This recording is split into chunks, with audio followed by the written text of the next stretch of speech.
guys, this is my next live recording, and I know I missed the one at 100 subs, and I'm sorry for that, but this is the one for 125, because last I checked it was 128. I'm going to be reading The Poor, and it's by Steve Rasnic Tem. And bear with me because I haven't read it in a while. I found it last night, and I'm just going in blind, basically. The poor are grinning in his waiting room. Waiting in his room are the poor grinning. The purposes of his office are to help and serve the poor. To serve and help the poor are his purposes. They come every day, mobs of them. Some get in line at 6 in the morning, even knowing he won't arrive until 9.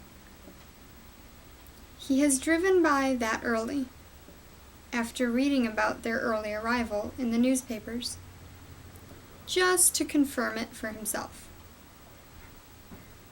There were hundreds of them, some days thousands, all waiting to see him.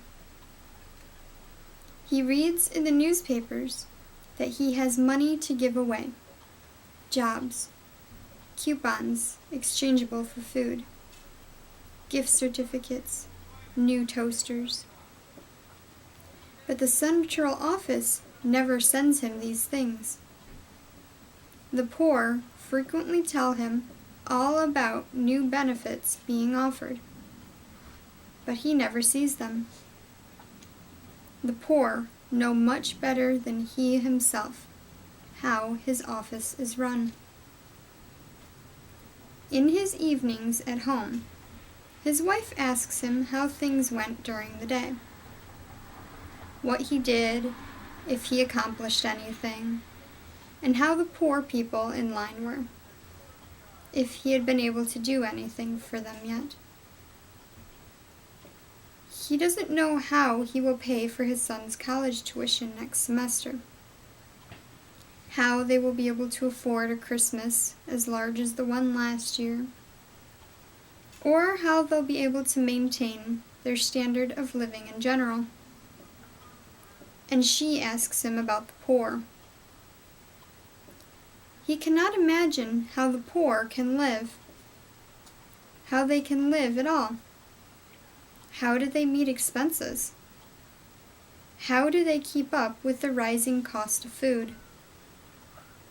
Sometimes wonders if the poor are real at all, or actors hired by someone who hates him, hired to disturb the regular pace of his day, to corrupt his dreams with their thin faces. Or perhaps they're an illusion. He simply minds an empty office all day. For why else would the central office ignore him? All his letters requesting funds, his many phone calls. You worry yourself sick. You don't enjoy life, his wife tells him. You're brooding about them all the time. Them? He asks. You mean the poor. Can't you even say the word? His marriage is falling apart. What if he told them that? Then would they stop lining up outside his office? He decides to arrive early each day. Talk to them. Get to know them. Show them he wants to understand their many needs. When he arrives early, he discovers that the line is much longer than ever before. Is that any way for them to show their appreciation?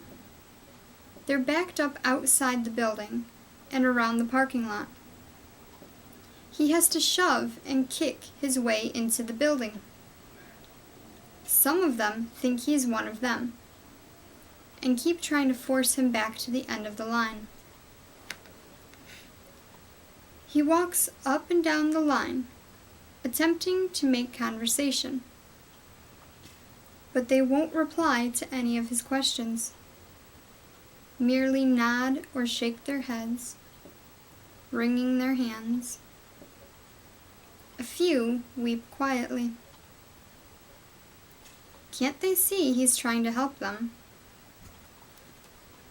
At 9, he gives up, unlocks his office door, and sits behind his desk. There is some shuffling outside, as a committee of the poor checks their lineup sheet to see if anyone's missing or wants to trade places. And then they send the first one in. It is a tall, thin, quiet man with dark circles under his eyes. He looks as if he hasn't slept or eaten for a week. He sits down in the chair before the desk and stares. The poor man stares for several minutes, making him feel like an intruder in his own office. Then finally, the poor man says, "I want a wife." He stares at the poor man in fascination. How could he request such a thing? "I'm afraid I cannot provide that for you. I'm sorry," he tells the poor man. "I'm lonely. I need someone," the poor man tells him. He rummages through his desk, trying to find a form for the poor man to fill out. Some kind of application. Anything to distract him. He slides a form in front of the man. "Do you need a pencil?" The poor man starts to fill out the form. It's a request for an emergency gallon of gasoline.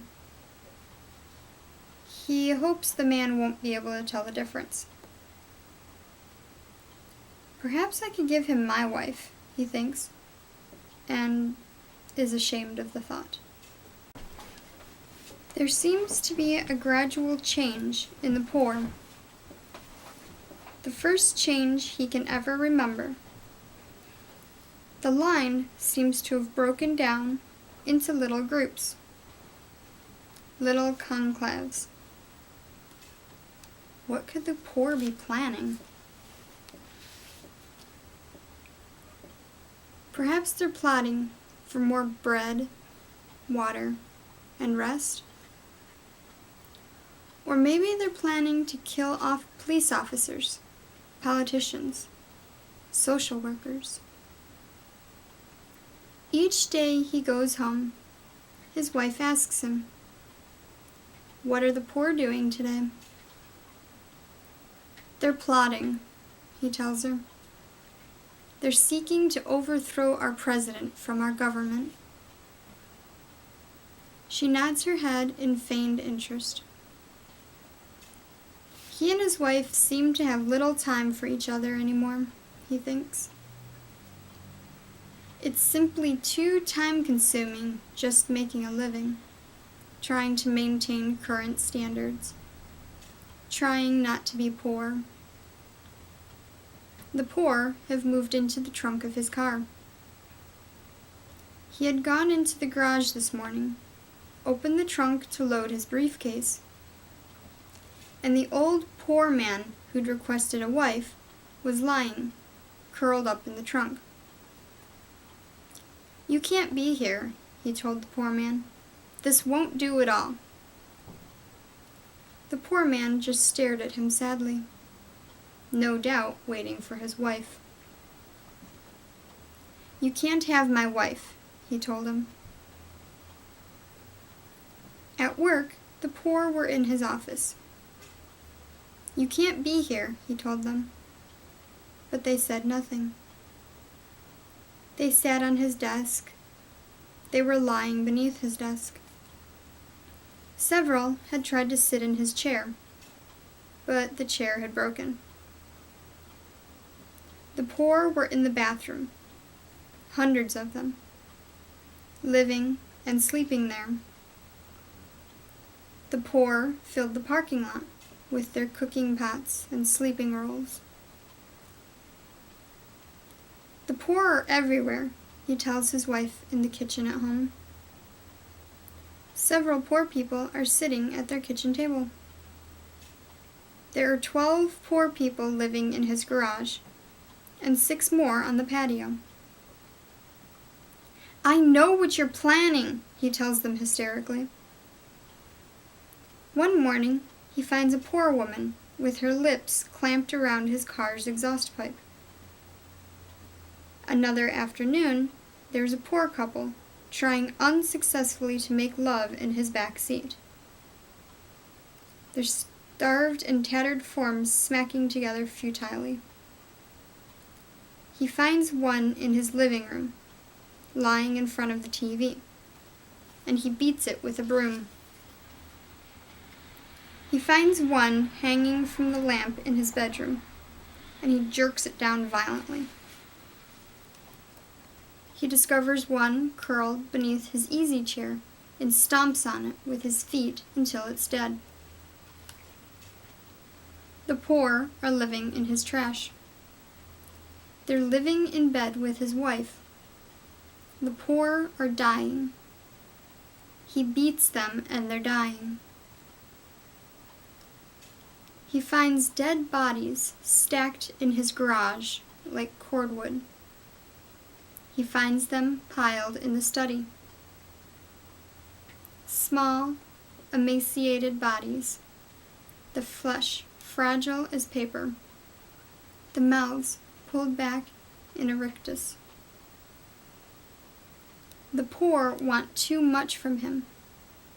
They want all of the little things he has. How can he take care of himself?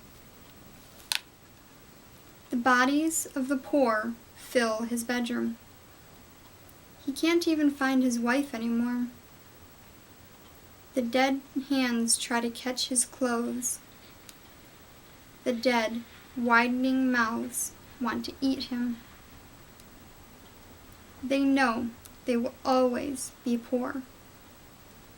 They know the wealth will never filter down through all the widening hands to their own thin hands.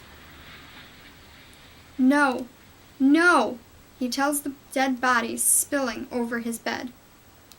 I have an office. I'm there to help. But the mouths say nothing. The poor are his.